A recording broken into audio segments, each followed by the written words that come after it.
Mano do céu.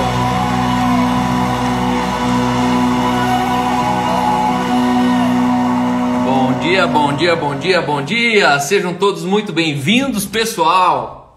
Sentiram a pegada? Esse é o álbum Revivals in the Air. Revivals in the Air, ao vivo da Bethel Music. 1h e 44 minutos de muita chapação, mano. Pensa você correndo com uma música dessa, não tem como teu corpo parar de correr. Você começa a correr, corre. E eis-nos aqui novamente hoje nós estamos aqui mais uma vez em torno da palavra. E obrigado que você tem se dedicado à Bíblia. Aquilo que você prioriza é aquilo que você valoriza. Aquilo que você prioriza é aquilo que você valoriza. Obrigado por você valorizar esse tempo aqui na mesa. Obrigado por você ter paciência quando trava a internet, quando a pessoa que estava convidada não vem, quando eu falo, quando alguém dá um testemunho. Obrigado pela tua paciência. É muito importante para mim a tua paciência. Ser ouvido por você é uma honra, um privilégio. Escrevo isso para muitas pessoas, porque eu sei que eu estou falando com um público muito diferenciado. Eu estou falando com pessoas que realmente vale a pena eu ser ouvido, ou melhor, pessoas que vale a pena eu investir esse tempo. Uma dessas pessoas ontem aterrissou aqui em Curitiba e eu estou muito emocionado, pessoal. Emocionado.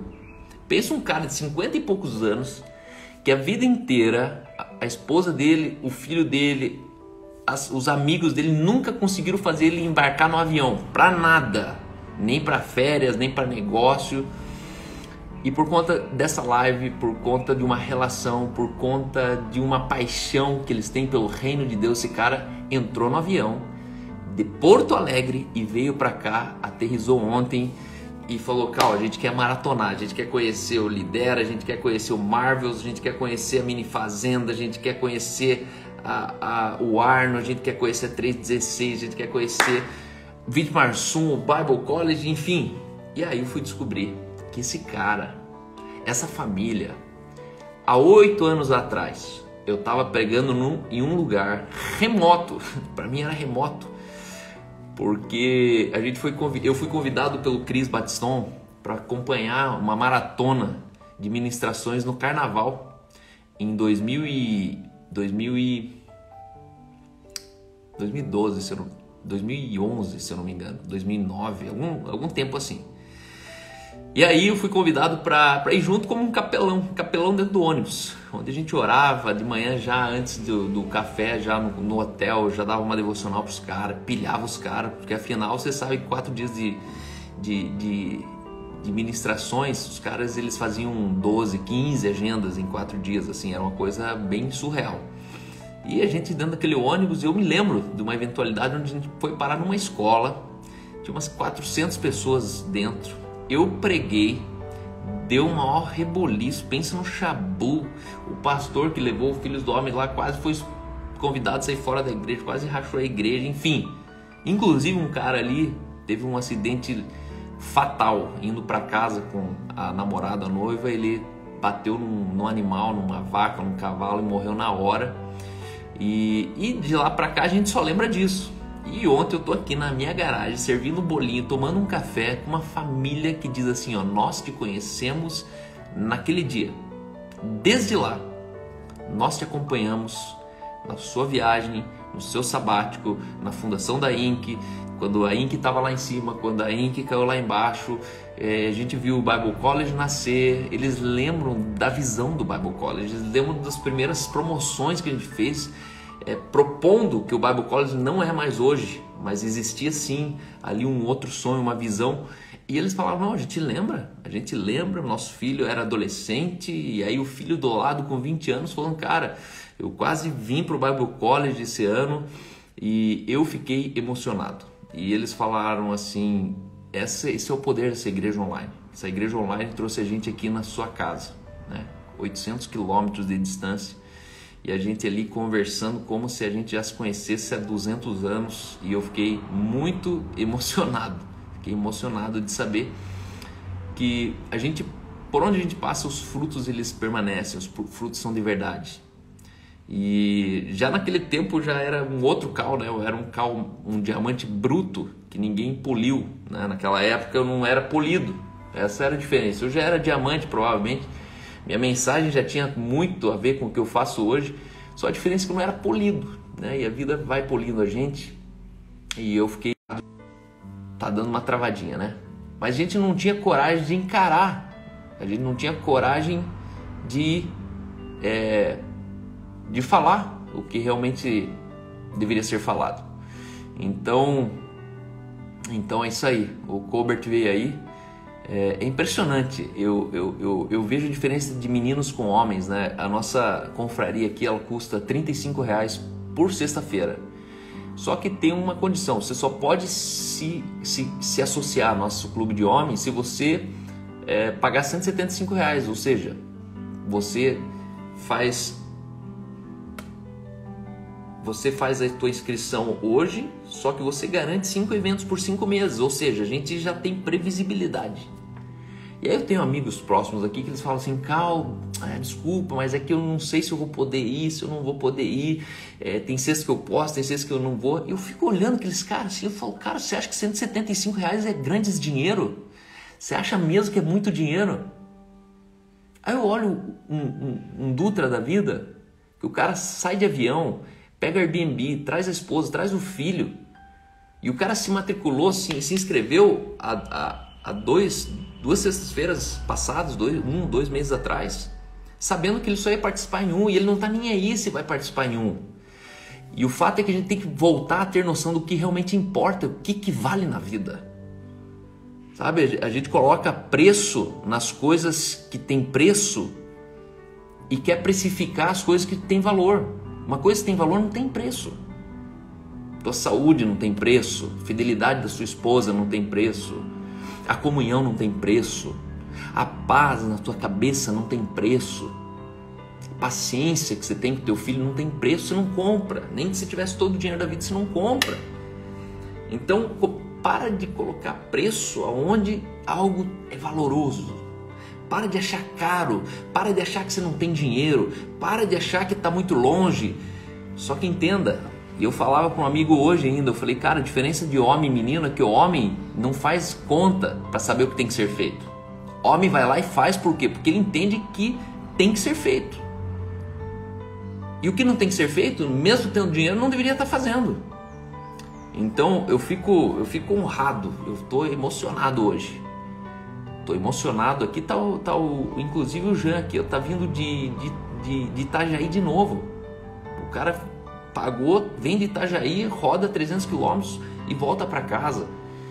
O Jeanzão aqui falou: não, cara, eu vou dormir dentro do carro aí, minha esposa não vai, então... E eu falei: não, você vai dormir aqui em casa, nem que seja no pior sofá que eu tiver aqui. Se tiver tudo ocupado, a gente vai ocupando o chão aqui de casa.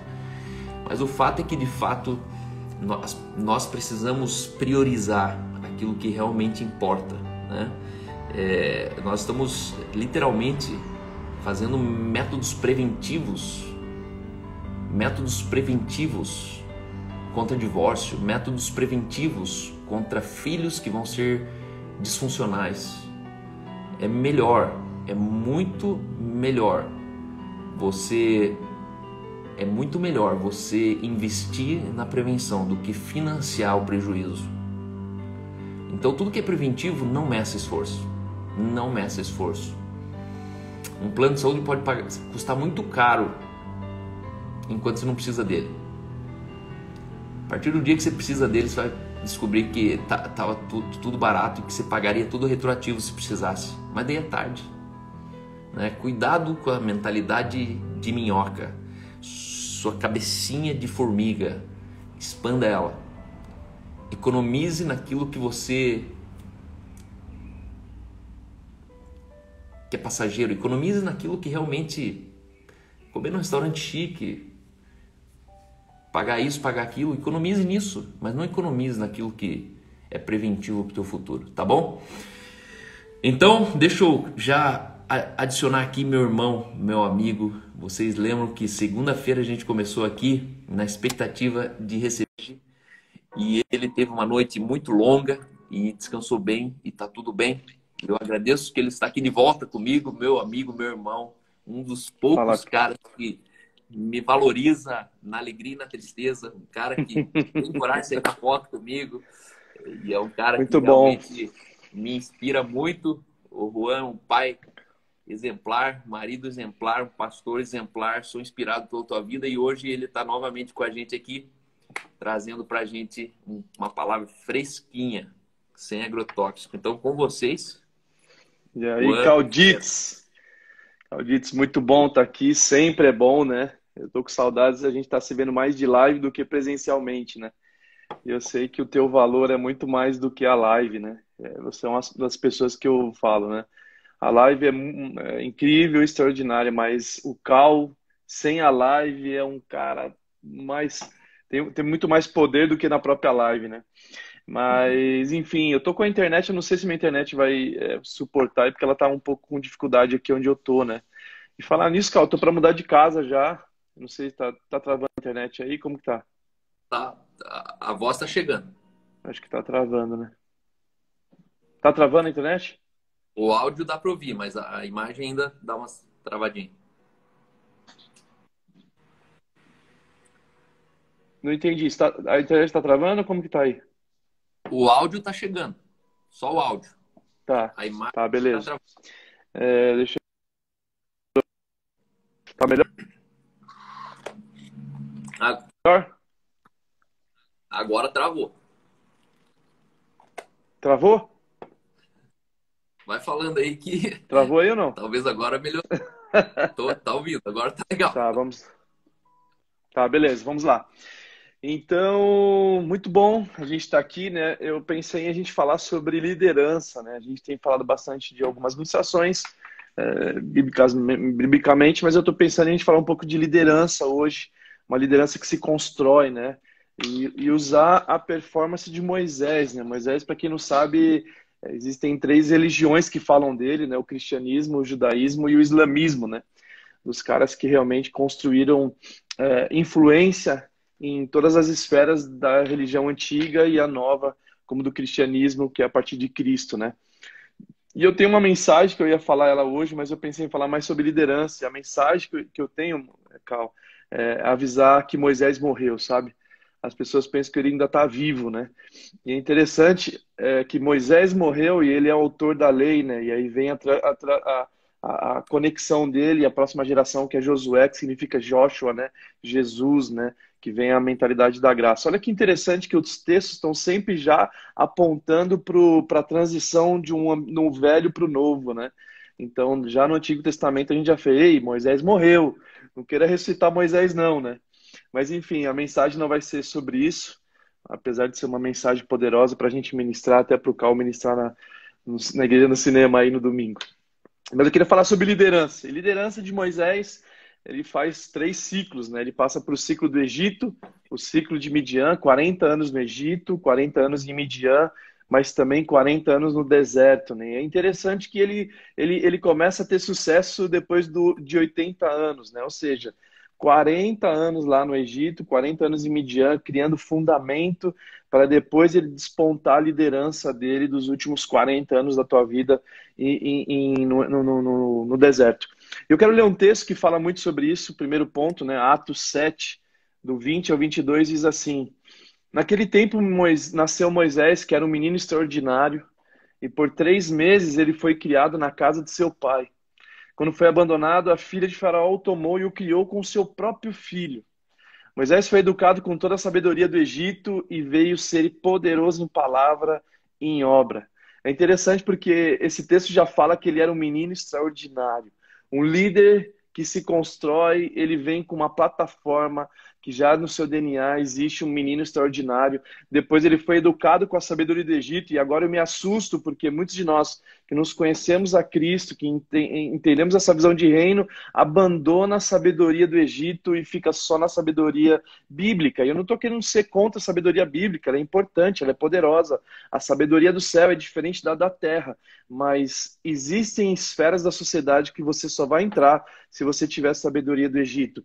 Ei, a sabedoria do Egito ela é diferente Mas ela é importante. Nessa época existia a sabedoria dos gregos também. Os gregos era de pensar, era filosofia, eles ficavam olhando, observando os homens, a criação, etc. e tal. A do Egito não. A do Egito era uma sabedoria que se colocava em prática. Por isso que o Egito ele construiu as pirâmides, né? A sabedoria de arquitetar umas pirâmides que até hoje as pessoas não sabem como foi feita para se construir as pirâmides, né? A arquitetura interna dela. Depois a gente vê que eles eram expert em geometria. Eles tinham o primeiro sistema de irrigação do mundo, né? Que era o nilômetro. O nilômetro, se você tivesse 18 côvados, ele sabia que no ano que vem ia ter fome no mundo. Se tivesse 24 côvados, seria um ano de abundância. Mas se tivesse 27 côvados, eles estariam num desastre, porque o mundo seria inundado. Então, o Egito, ele sempre teve uma sabedoria das universidades, uma sabedoria de Harvard, uma sabedoria de grandes faculdades. O topo da sabedoria estava no Egito. É interessante por causa da conexão também com José, né? José, ele moveu a economia mundial. Ele tinha expertise para poder acessar o coração de Faraó a favor de Deus. Claro, não estamos discutindo aqui a integridade de José também, mas ele tinha a sabedoria do Egito para poder transicionar a economia global, né? Ele movia a economia mundial, tirando os 7 anos de escassez que teria no mundo. Então, para nós sermos um líder que constrói, nós precisamos ter a sabedoria do Egito. Nós precisamos nos capacitarmos, sendo um curso, sendo uma faculdade, sendo uma pós-graduação, sendo um mestrado, seja o que for, você não pode pular essa etapa. Porque se você pular essa etapa, você não tem acesso ao governador. Se você pular essa etapa, você não tem acesso ao faraó. Então, a Bíblia está falando que ele foi educado com toda a sabedoria do Egito e veio ser poderoso em palavras e obras, ou seja, a atitude dele, as obras dele eram um executor, não era aquele cara que só sonhava, mas era o cara que também liderava a execução dos seus sonhos, né? E aí o primeiro ponto que eu quero tocar, que eu fiz um plano de fundo sobre Moisés agora, especificamente, é sobre, para você construir, você precisa liderar a si mesmo, antes de liderar os outros. Moisés, ele entendia que ele precisava liderar a si mesmo antes de liderar os outros. Para nós sermos líderes que se constroem, nós precisamos liderar nossos medos, nós precisamos liderar nossas emoções, precisamos liderar a rejeição, precisamos liderar as frustrações. Se você não sabe liderar a si mesmo, você vai ter dificuldade de liderar os outros. Quando nós lideramos a si mesmo, porque eu tô cansado de ver líderes que se expõem, né? Que você fala, cara, o cara não consegue liderar a si mesmo, ele passa vergonha em muitos lugares. Por quê? Porque ele não conseguiu liderar suas emoções, ele não conseguiu liderar a rejeição, ele não conseguiu liderar as suas frustrações. Então, a liderança que se constrói, ela começa no primeiro ponto. Você precisa liderar a si mesmo. Você precisa liderar a si mesmo antes de querer liderar os outros. Moisés passou por isso nos primeiros 40 anos dele. Ele mata o soldado simplesmente porque ele não conseguiu liderar a si mesmo. Ele depois passa por um processo de maturidade, de fundamento, para ele poder começar, assim, uma liderança espetacular. E o segundo ponto de uma liderança que se constrói elimine toda contaminação com os negativistas. A gente precisa eliminar. Moisés, ele sabia, existiam 12 espias, onde 10 dos 12 espias trouxeram más notícias, né? E o povo, com essas más notícias, eles tiveram desejo de morte, ou seja, totalmente negativistas. Eles começaram a se comparar com gigantes. Mas lá tem gigantes, nós somos como os gafanhotos. Então, ele estava num ambiente onde ele liderava as pessoas, ele não poderia ser contaminado. Um líder que se constrói não é contaminado por sua liderança, ao contrário, ele se divorciou de toda a mente fúnebre. Esse cara, ele tem um antivírus do céu na mente dele. Ele sabe que o seu maior tesouro está na sua mente. Então, ele protege a mente de todo vírus letal que existe na nossa sociedade, sendo ele Covid, sendo ele uma má notícia. Em Números 14:2 é contado sobre isso, né? Todos os israelitas queixaram-se contra Moisés e contra Arão. E toda a comunidade lhes disse: quem dera tivéssemos morrido no Egito ou no deserto. Ou seja, os caras estavam totalmente negativistas. Eles pensavam, olha, é melhor a gente morrer. Por quê? Porque eles tinham mais conexão com a terra do que com a conexão do céu. Você percebe os 10 espias, eles estavam presos no Egito, estavam presos, não, Deus nos tirou do Egito, todo mundo fala isso, Deus me tirou do Egito, mas o Egito não saiu dentro deles. Já Josué e Caleb, eles tinham a experiência de tocar o céu, porque eles viam Moisés Moisés tocando o céu. E aí eles tinham a mente do céu. Nós temos que ter a mente do céu. Na mente do céu, no céu não tem crise, o céu não tem negativismo, o céu tem as verdades. Os pensamentos do céu são superiores do da terra.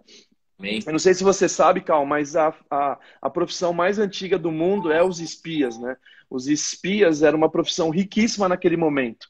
Por quê? Porque eles traziam informações. Você vencia um exército, você combatia, você tinha informações privilegiadas. E nessa profissão já existia corrupção, porque eles compravam os espias para falar mensagens erradas e o exército perder. Então, para ser espia, ele precisava de ser pessoas muito íntegras, pessoas muito leais, e não só leais, mas em alta velocidade, porque você trazer uma informação depois que a guerra acabou, não fazia sentido. Então, até hoje existe essa profissão, né? Você que sabe, meu filho joga bola, né? Então ele tem os observadores de futebol. Cada time hoje deve ter uns 40, 50 que observam um time jogando para passar toda a informação para o técnico, para a expertise do time de futebol, para o centro de inteligência, para que o técnico possa tomar grandes decisões. E foi isso que Deus falou para Moisés: ei, mande 12 espias. Só que quando nós estamos nesse ambiente, se nós queremos uma liderança que constrói, nós não podemos nos contaminar com os negativistas. Não é o que as pessoas estão dizendo. Cal, eu canso de ver líderes sendo direcionados pelo povo.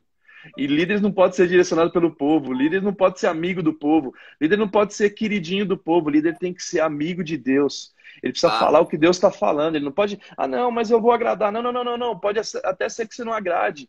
Mas um líder que se constrói, ele não pode ser guiado pelo povo, ele tem que ser guiado por Deus. E aí, ser guiado por Deus, ele pode dar as notícias para o povo, mesmo que seja um desafio pela frente, mesmo que o povo queira morrer, mesmo que o povo queira voltar para o Egito, mesmo que o povo queira voltar para a igreja antiga, lá para a Assembleia, para as igrejas que são legalistas. Nosso foco é levar eles para a Terra Prometida, o nosso foco é guiá-los, conduzi-los para a Terra Prometida.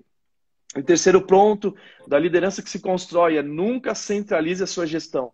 Estou cansado de ver pessoas que não são substituíveis, são insubstituíveis. Por quê? Porque centralizam, eles se acham deuses, eles pensam que eles fazem melhor do que o outro, e essa liderança está com os dias contados, qualquer um deles sabe. Em Números 11:16, diz assim: o Senhor disse a Moisés: reúna 70 autoridades de Israel, que você saiba que são líderes e supervisores entre o povo. Leve-os à tenda do encontro para que esteja ali com você. Ou seja, conduza eles até a experiência que você está tendo. Não centralize, não esconda deles o segredo. Comece a mentorear Josué, comece a mentorear Caleb, comece a mentorear esses caras para que você possa ter uma liderança bem-sucedida. A liderança bem-sucedida, ela tem conexão, ela investe na formação de novos líderes. Eles investem na próxima geração. Eles sabem que ele não consegue ir longe se eles centralizam a liderança deles. Então nós temos que aprender a trabalhar com equipe. Deus construiu o time dele, Deus construiu, ele não centralizou. Até hoje ele está formando pessoas para expandir o reino dele na terra. Então a gente sabe que uma liderança que se constrói, ela não pode ser centralizada. Ela não pode. Eu conheço igrejas, Cal, eu conheço ministérios, instituições que é o homem o centro.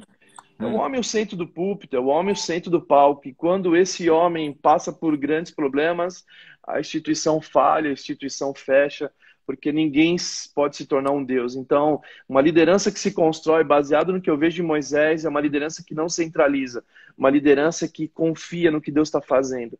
E quando todos vocês sabem, quando a gente começa a expandir uma liderança, a gente percebe nos negócios, seja o que for que você esteja fazendo, a liderança, quando ela é expandida, a gente percebe que perde o controle.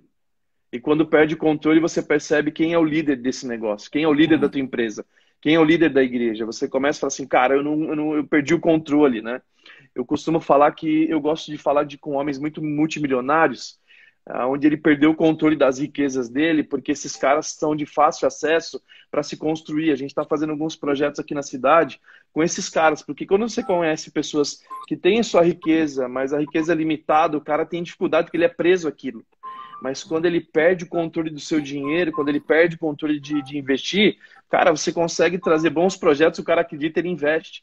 Então, quando se perde o controle da sua liderança, você começa a tocar ambientes que eram intocáveis. Mas quando você centraliza isso, você se torna pequeno. Quantos de nós conhecemos igrejas que, sei lá, 500 pessoas, 100 pessoas são ótimas igrejas, mas não cresce porque o líder centraliza.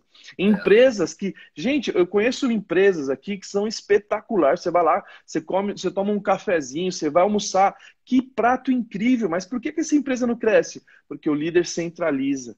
Porque o líder pensa que é ele que vai fazer todas as coisas, que, não consigo fazer uma franquia, porque ele não consegue duplicar líderes. Então, uma liderança que se constrói, ela não pode centralizar a sua gestão, ela tem que expandir a sua gestão e fazer acontecer. Depois, o quarto ponto é que liderança que se constrói é porque pessoas é o nosso foco. Não é sobre Moisés. A Bíblia não está falando sobre Moisés, a Bíblia está falando sobre o povo. A Bíblia está falando sobre o povo de Deus atravessar e chegar e cumprir o propósito deles, que era pisar na terra prometida. A liderança que se constrói, o foco não é sobre Moisés, o foco é sobre o povo de Deus.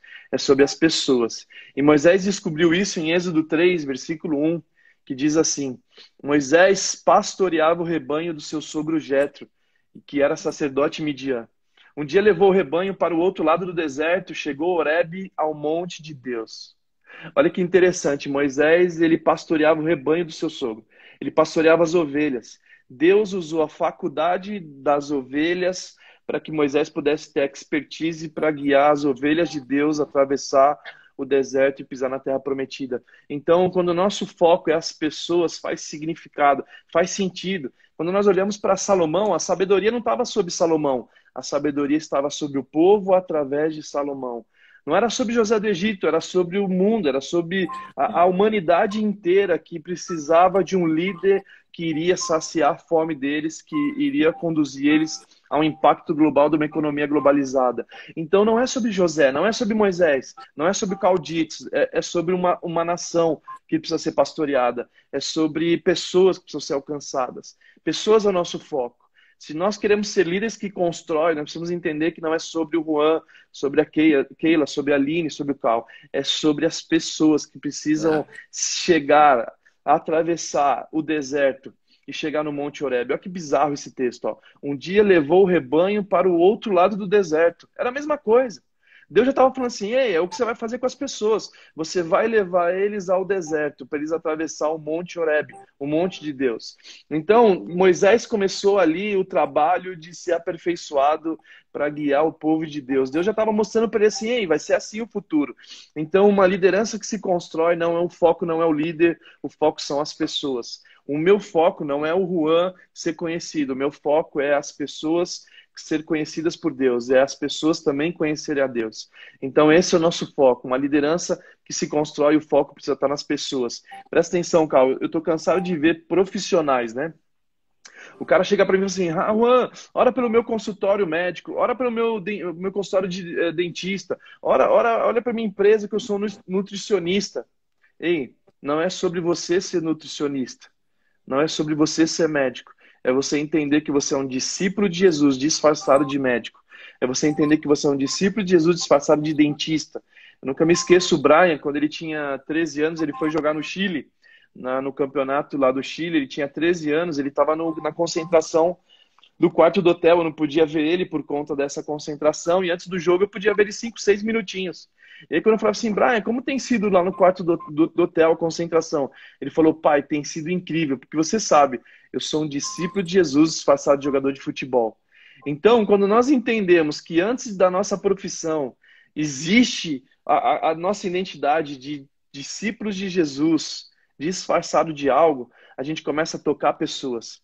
É por isso que muitas vezes não é sobre a medicina, é sobre Deus te dar sabedoria e ciência para você trazer a cura do câncer e da AIDS, a cura do Covid, para você mostrar o amor de Deus para a humanidade. Não é sobre você ser dentista, mas é sobre você ter a sabedoria que o Egito tem, que Moisés tinha, a sabedoria do céu também, para que você possa trazer flúor na água dos brasileiros e nunca mais um brasileiro ter cárie, porque é sobre pessoas. Não é sobre você ser nutricionista, mas é sobre você pedir a sabedoria do céu, a ciência do céu, para que você possa criar a barrinha de cereal da Herbalife Gospel, sei lá. para você trazer, saciar a fome de país que não tem acesso a uma nutrição. Não é sobre você ser nutricionista, é sobre as pessoas que você vai atender, é sobre as vidas que vão ser alcançadas. Então, uma liderança que se constrói, as pessoas têm que ser o seu foco. Não é sobre recursos, não é sobre você ganhar bem e você escolheu ser médico, ou você escolheu ser empreendedor. É nós trazemos soluções para a humanidade. E aí esse é o foco de uma liderança que se constrói. Depois, o quinto ponto, a liderança que se constrói, ela precisa investir.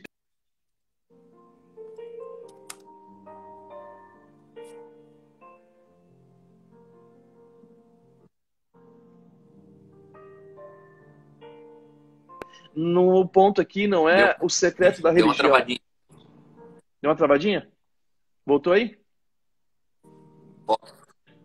Volta no Tá, ponto 5. tá. O ponto A 5 é, liderança que se constrói no é quinto ponto.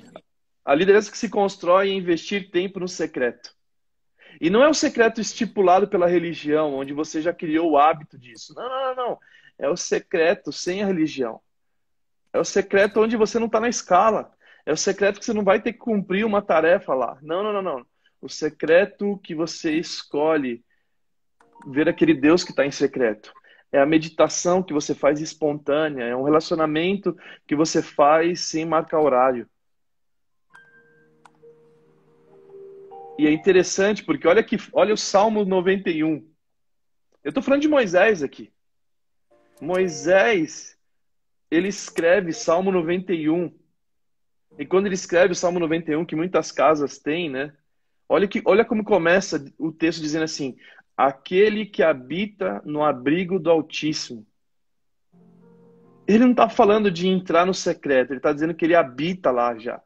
Eu habito no abrigo do Altíssimo. E descanso à sombra do Todo-Poderoso.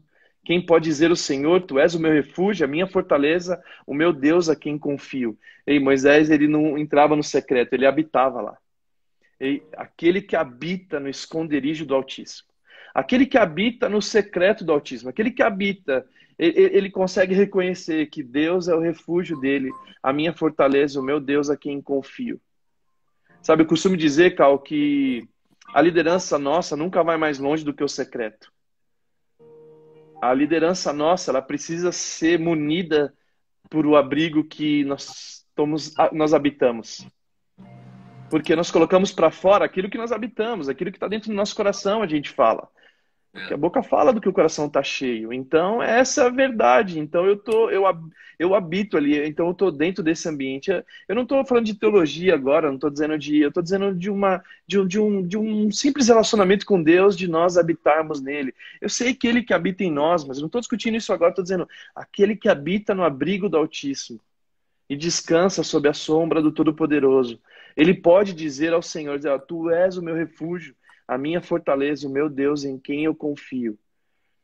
O que eu quero dizer, ei, pare de terceirizar a presença de Deus. Pare de terceirizar. Ah, o louvor hoje foi bom. Ah, hoje a palavra foi boa. Ei, pare de terceirizar. Não dependa de louvor, não dependa de uma palavra. Ei, pare de terceirizar a igreja, pare de terceirizar a empresa, pare de terceirizar o seu gerente, pare de terceirizar os Moisés. Ei, suba na presença. Ei, habite na presença. Priorize a presença. Eu estou cansado de ver pessoas, a igreja não é como antes. Por que não é como antes? Porque você está terceirizando a presença de Deus. Você está terceirizando para o outro aquilo que só você pode fazer. É você que faz. Então, a liderança que se constrói, ela precisa investir tempo no secreto. Ela precisa partir do secreto. Ela precisa receber insights do secreto. Ela precisa saber que Deus é a fonte. E se Ele é a fonte, eu preciso estabelecer naquele que é a fonte. Eu preciso habitar Amém. naquele que é a fonte. Aleluia. É onde vai ter insights. É onde Noé recebeu a construção de um projeto incrível. Onde Noé entendeu que ele não podia ser guiado por corvo, que ele precisava ser guiado pelo Espírito, que era a pomba. Quantos de nós estamos sendo guiados por corvos que são alimentados de morte, são alimentados de péssimas notícias? Noé, ele andava com Deus, e por ele andar com Deus, ele percebeu, ei, eu enviei o corvo, e o corvo não pode guiar minha vida. Ele ficou, a Bíblia fala que o corvo ficava em volta, dando voltas.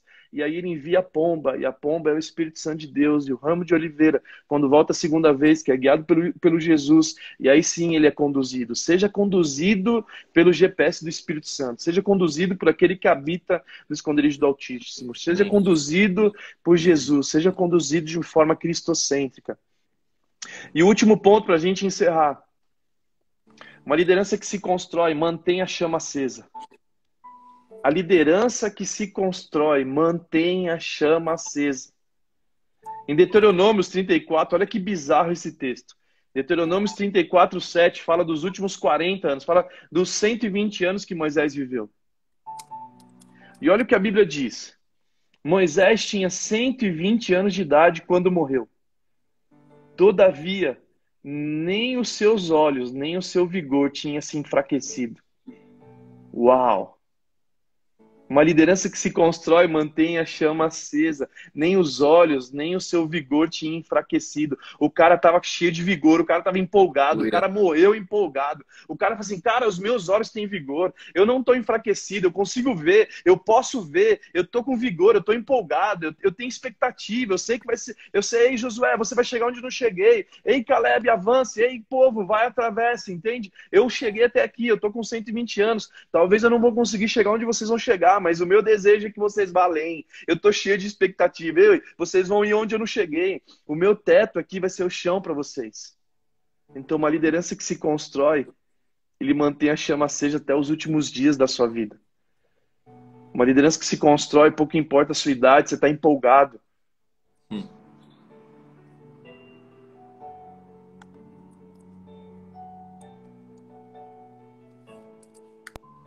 É cheia de vigor. É cheia de vigor. Por quê? Porque ele não se enfraquece. Ele não se enfraquece. Não tem nada que abale ele. Poxa, quando Moisés ficou sabendo que talvez ele não ia chegar onde os outros chegassem, talvez ele poderia falar assim, ah, acabou aqui, chega. Não, não, não, não. Ele falou, ei, Josué, vem cá. Ó, você vai chegar onde eu não cheguei. Então, quando eu olho para a liderança de Moisés e vejo os desafios que ele passou, ele enfrentou Faraó, ele enfrentou o mar, ele enfrentou seus medos, uma liderança que foi manifesta ao sobrenatural de Deus. Uma liderança que se constrói, ela pode ser dessa forma, que termina com a chama acesa, que termina empolgado, que termina cheio de vigor, que termina com os olhos fortalecidos e não enfraquecidos. O meu desejo é formar líderes assim, Cal. O meu desejo é que eu seja um líder como Moisés, que eu seja um líder como Josué, que eu seja um líder, porque a Bíblia não está falando de Josué, a Bíblia está falando sobre o Cal. A Bíblia não está falando sobre Daniel, não está falando sobre Sadraque, Mesaque e Abednego, está falando sobre Calditz. Ei, Calditz, olha aqui, olha as referências, olha a nuvem de testemunha que nos cerca. Ei, não é sobre Davi, é sobre você, Cal. É sobre o Juan, é sobre a Aline, é sobre a Keila, é sobre o Taylor. E o Taylor vai muito mais longe que eu e você junto. O Taylor, todo mundo sabe, ele é uma mente brilhante. Então, meu desejo nessa manhã aqui contigo é que nós possamos ser esses líderes que se constroem a partir de uma mentalidade do céu. Que a gente possa ativar os antivírus. Que nós possamos liderar a si mesmo. Que a gente possa realmente liderar a si mesmo. Que a gente não venha se nos contaminar. Que a gente venha se divorciar de toda mente fúnebre. Amém. Toda mente que só tem péssimas notícias. Que a gente possa realmente não centralizar a nossa gestão. A gente possa fazer com que eles possam ir além do que nós já fomos. E também entender que não é sobre a gente, é sobre pessoas. E depois investir tempo naquele que habita no esconderijo do Altíssimo. E aí sim, a gente termina a nossa liderança mantendo a nossa chama acesa. Amém, Cal? Amém. Amém. Então é isso, mano. Cara, coisa boa. Parece música nos ouvidos. É bom ouvir Amém. alguém, uma palavra fresca, Amém. uma coisa fresca, nova. Amém, amém. E que uma coisa que me chamou a atenção enquanto você falava, que a nossa relação com o céu nos imuniza na terra. Exatamente, exatamente. Uma pessoa que está infectada com uma crítica, está enferma com a opinião dos outros, está abatida pela imoralidade que a cerca, ela só está denunciando que os seus afetos com o céu estão em Abalados, más né? lençóis, abalados, Uhum. né? Porque é impossível aquele que tem a mente de Cristo, aquele Uhum. que, né, a Bíblia diz, se há Nós alguma temos. virtude, se há eternos Uhum. afetos, tudo que é bom, tudo que é Uhum. puro, tudo que é perfeito, se há alguma virtude, nisso, pois, pensais. E aí a gente sabe que do que a gente se enche é do que a gente se transpira. Uhum. Né? Com o que eu ocupo minha mente revela com o que eu me preocupo, com o que eu Uhum. transpiro para as pessoas de Uhum. preocupação. Sim. E com certeza, uma das coisas que a gente precisa bloquear na liderança hoje é a nossa Uhum. capacidade de ser contaminado. Uhum. Líderes que estão a milhão, a pleno vapor, uma visão dada por Deus, algo Yes. sobrenatural, e de repente uma Uhum. crítica derruba o cara. De repente, Exatamente. aquele pastor tão admirado Uhum. que fala uma Uhum. palavra contrária a ele, Uhum. Uhum. tira o chão dele. Exatamente. E aí, na verdade, isso só demonstra o quão inseguro nós estávamos em Uhum. relação ao que o céu falava sobre nós. Exatamente. É uma das frases que mais me chamou a atenção na vida de Reinhard Bonk, quando eu fui no tributo a Reinhard Bonk aí, Uhum. Uhum. e aí o Daniel Kolenda, ele conta que numa situação eles estavam numa porta de aeroporto, e choveu críticas naquele dia por alguma coisa que tinha acontecido, uma cruzada que não tinha dado certo, alguma coisa assim muito grave tinha acontecido. E, e, e Rainer Bonk estava sendo brutalmente criticado. E aí ele acordou pela manhã, foram pegar o avião, e quando chegaram para entrar no avião, o Daniel Kolenda, angustiado, preocupado, cabeça cheia, ele olha e fala, mas Rainer, você não tá preocupado? Você não tá... Você tá normal? Como que você tá normal? O mundo inteiro tá falando mal de você. Uhum. Aí ele falou assim, aqueles que se preocupam com a crítica são aqueles que gostam de receber louvores. Se eu não tenho necessidade de receber aplausos, eu nunca vou ser ofendido por uma crítica.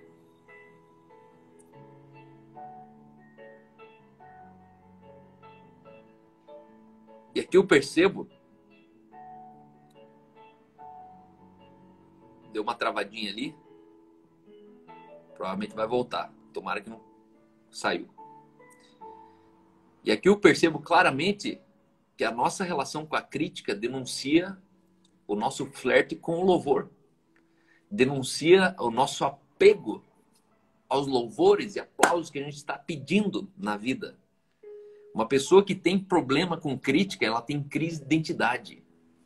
Você não pode ser abatido por uma crítica. Se você vai ter uma liderança na sua vida, entenda. Uma coisa muito clara, que precisa ficar bem clara. A gente sabe que ninguém vai agradar todo mundo. Se eu sei que eu não vou agradar todo mundo, por que eu me escandalizo quando alguém não se agrada de mim? Isso já é um princípio óbvio. Você já sabe, eu sei que ninguém vai agradar a todos. Nem Jesus agradou a todos. Beleza, até que tudo bem. Mas se eu sei que ninguém vai agradar a todos, qual é a minha preocupação de sofrer a pressão que eu preciso agradar a todo mundo? É incoerente. Abandone esse lugar, saia desse lugar de reputação. A religião, ela te instiga a isso. A religião, ela te gera uma mentira que você precisa agradar a todo mundo, que você não pode desagradar alguém, que você não pode desapontar alguém, que você não pode decepcionar um pai, que você não pode decepcionar uma esposa, que você não pode contrariar um filho. Por quê? Porque é uma crise de identidade, você fica buscando aprovação. Deixa eu ver se o Juan tá de volta aqui. Ele perdeu o sinal. Mas quando o Juan falou no ponto 2 que a liderança que se constrói elimina a sua ligação com o que é negativo, a gente precisa entender, sim, que a nossa mente está no Senhor. Meu coração está em Deus, escondido em Deus. E a gente não pode ser abalado. Então, eu falava de Reinhard Bonk, né? E ele olha para o Daniel Kolenda ali e fala, Daniel, o dia que você sofrer com as críticas é porque você vai ter sede dos aplausos. Quem não tem necessidade de ser aplaudido nunca vai ser ofendido por ser criticado. Yes. Yes. Então, eu creio que a gente precisa chegar num ponto de maturidade da expectativa zero. Não Uhum, pedir para aplaudir, assim uhum. como não me ofendi que me criticaram. E eu vou te falar a Isso. verdade, você conhece eu muito bem. Você, inclusive, é um canal, é uma latrina daqueles que falam um pouco mal de mim. Ou Uhum, não falam mal, uhum, eles apenas não compreendem as minhas conjecturas. uhum. E eu fico rindo, né? Porque o, o pastor da vez que está fritando agora é o Ed René, né? Na rede social. E todo mundo tem esse dia, né? Quando Uhum, você. E aí eu digo, né? Mais lamentável do que um cara não conseguir se fazer entendido é um povo revelar um coração farisaico. uhum, Porque é maravilhoso, eu adoro que isso aconteça. Por quê? Porque é óbvio que Ed René não está falando que todo gay pode ir que vai ser uhum, salvo, que tá uhum, tudo banalizado, que o cristianismo é liberal. É óbvio que ele não está falando isso, uhum, ele não é retardado, ele não é idiota. uhum, uhum, uhum. Só que é isso que o fariseu tá atacando a pedra, falando, Consegue ó, é ver, né? adúltera, é É. adúltera. E aí eu Sabe percebo uma quanto. coisa, Cal? Não sei se está a minha internet aí, né? Mas uma família me procurou, né? Dizendo assim, rapaz, vocês têm que pregar mais de pecado aqui no hangar. E eu falei assim, mas se eu pregar mais de pecado, eu só vou estar dando boas ideias. As pessoas vão sair da igreja falando assim, uau, olha que incrível isso aqui, eu posso fazer. Nossa, ele deu uma dica maravilhosa. Mas nós precisamos pregar a verdade liberta. Então é sobre uma verdade, é sobre o evangelho, é sobre a bondade de Deus que leva, que transforma, a bondade de Deus que leva ao arrependimento, né? Então não é sobre o pecado. O pecado você só vai dar boas dicas, né? É, Então, quando a gente percebe, e aí eu começo a perceber que, na verdade, essas pessoas estão pedindo isso para continuar fazendo aquilo que já está dentro deles, né? A condenação, o julgamento, até mesmo pecar, porque eles querem ouvir sobre o que eles amam ouvir, né? E o que eles amam? Eles amam aquilo que é o que eles é atraído, né? Eu preciso ouvir sobre, eu quero ouvir sobre Jesus. Não, não fala sobre Jesus, não. Vamos falar sobre pecado, né? Então, a gente começa a perceber que a religião, ela construiu ambientes que você toma uma decisão preconceituosa. É claro que nem sempre a gente fala coisas boas, às vezes a gente fala besteira, a gente é sujeito a falar uma asneira, né? O problema é a pedrada que nós levamos, né? Então, eu acho que esse é o ponto chave que a gente percebe muitas vezes que o sistema religioso ele está baseado nas pedras que foram escritas à lei. Eles não entenderam que agora está escrito no coração, né?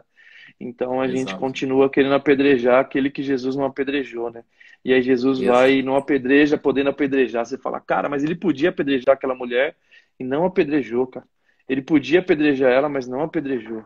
E não só não apedrejou, como depois falou, olha, tratou individual, não expôs ela em nada. Falou assim, olha, agora vai e seja transformada, agora vai e mude a sua rota, agora vai, né? Então é totalmente diferente quando a gente vê a atitude de Jesus com a atitude da religião, né? Então é isso, né, É, meu amigo? exato. Mas vamos que vamos. Mas é isso aí. Deixa as tuas palavras finais aí. Agradeço a tua participação. Obrigado mesmo. Uhum, Mais uma vez uhum, muito você, bom. você Me perdoe na transbordou, segunda, né? né? Me Ah, que perdoe na isso. segunda, cara. Segunda eu viajei, esqueci total. Ah, Mas tranquilo. enfim, Cal, eu creio muito nisso, cara, que Deus ele tá levantando líderes que vão construir agora a nação, sabe?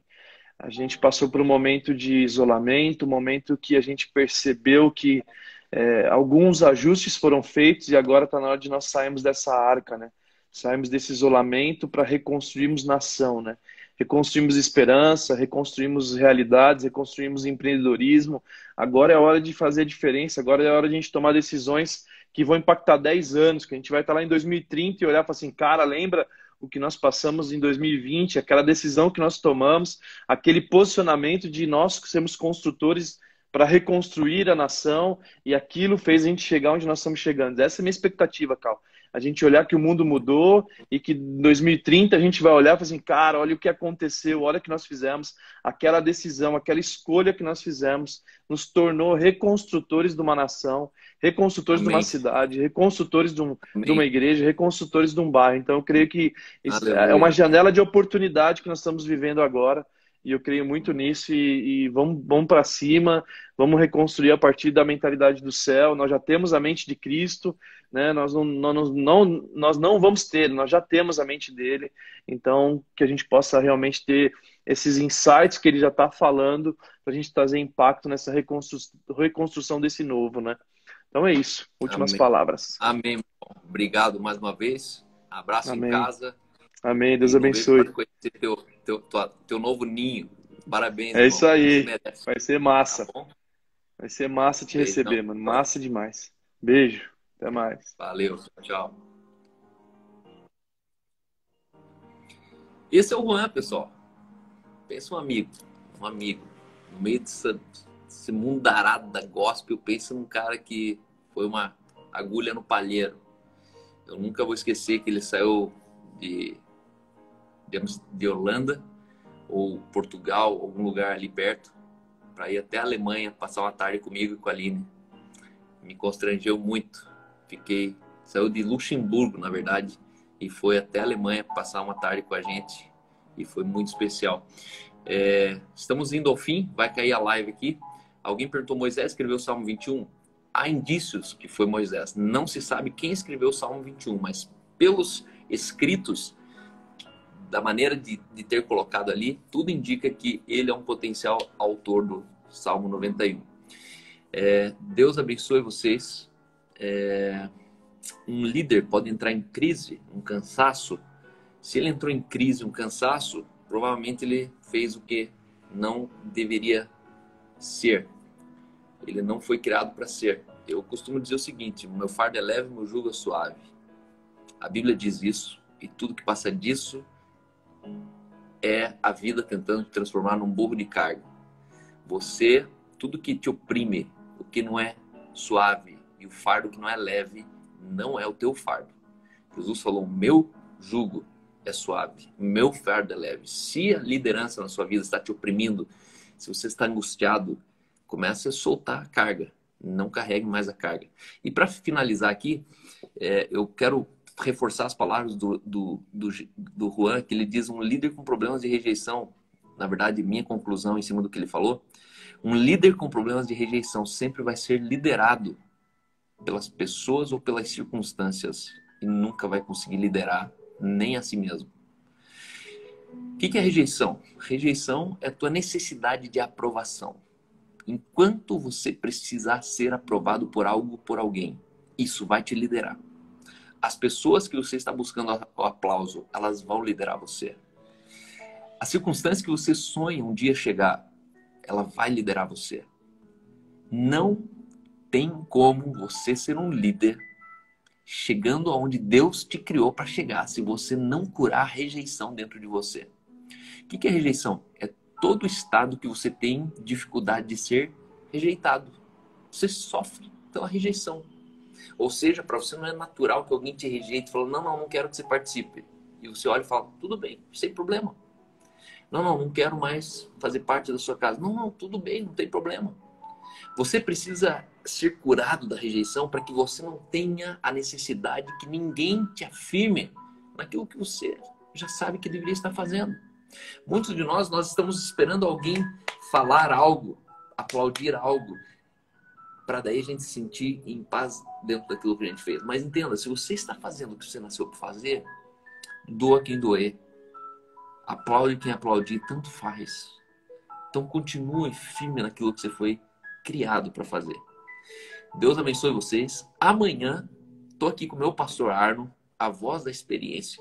Ele vai compartilhar com a gente aí um pouco da palavra, da vida dele, dos sonhos e visões. E amanhã à noite eu estou com uma palavra que eu vou falar sobre os princípios do reino de Deus quando o assunto é paternidade.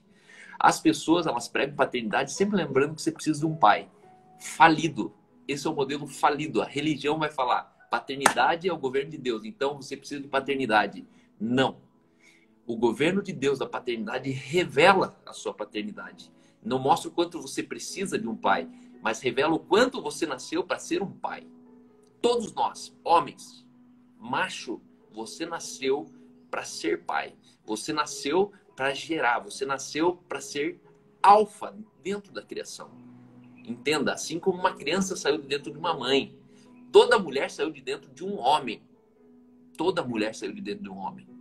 Logo, existe uma diferença enorme entre um homem e uma mulher na conjuntura social. Então, amanhã, você que é homem, eu te desafio, venha que vai mudar a sua maneira de ver a vida.